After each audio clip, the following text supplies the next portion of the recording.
নমস্কার বন্ধুরা, জ্যোৎস্নার রীতিকথায় আরেকটি নতুন পর্বে তোমাদের সকলকে স্বাগত জানাই। বন্ধুরা, আজকের পর্বে আমরা জানবো খড় মাস কবে থেকে শুরু হচ্ছে, আর এই সময় কোন কোন শুভ কাজ করতে নেই আর কি কি করতে আছে তা পুরো ভিডিওতে আমরা আজকে জানবো।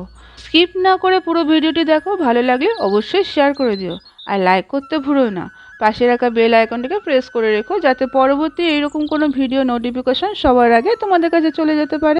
হিন্দু ক্যালেন্ডার মতে আগামী 16ই ডিসেম্বর থেকে শুরু হচ্ছে খড় মাস, চলবে 15ই জানুয়ারি পর্যন্ত।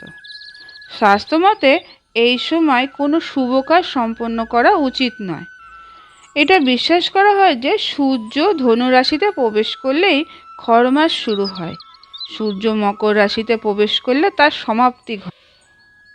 সূর্য যখন বৃহস্পতির রাশিতে প্রবেশ করে ধনু এবং মীন রাশিতে, তখন এটি তার বৃহস্পতির সেবা শুরু করে এবং এর প্রভাব হ্রাস পেতে থাকে।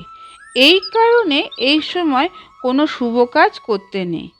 শাস্ত্রের তথ্য অনুসারে খড় মাসের সময় বৃহস্পতির শক্তি দুর্বল হয়ে পড়ে।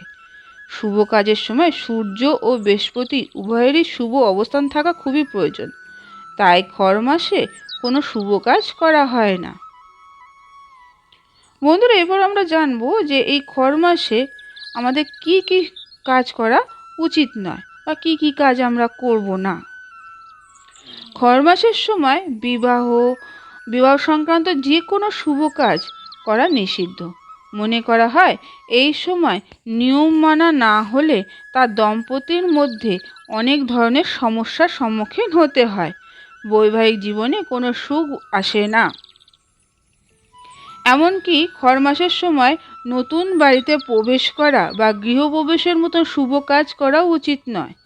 এই সময় ঘরের কোনো শুভ কাজ করলে তা বাস্তুদোষ বা নানা রকম সমস্যার কারণ হয়ে দাঁড়ায়। জীবনে থাকা শুধু চাপ আর চাপই থাকবে।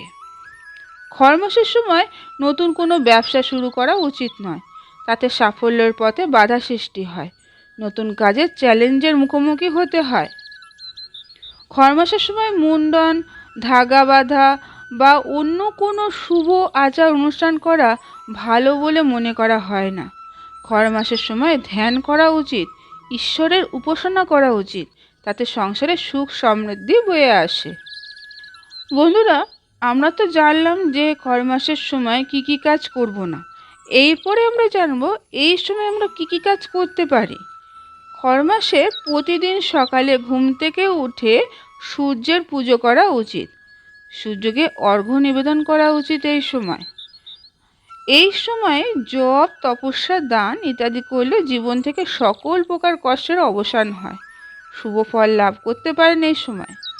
খড় মাসে গুরু, ব্রাহ্মণ, সন্ন্যাসীদের সেবা করা উচিত।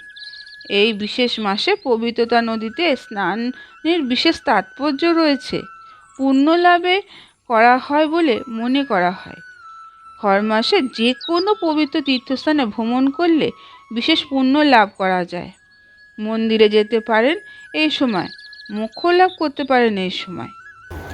আজকের পর্বটি এখানে শেষ করলাম। আরেকটি পর্ব নিয়ে তোমাদের কাছে পরবর্তী সময়ে আবার হাজির হয়ে যাব। ততক্ষণ তোমরা ভালো থাকো, অপরকে ভালো রাখতে সাহায্য করো।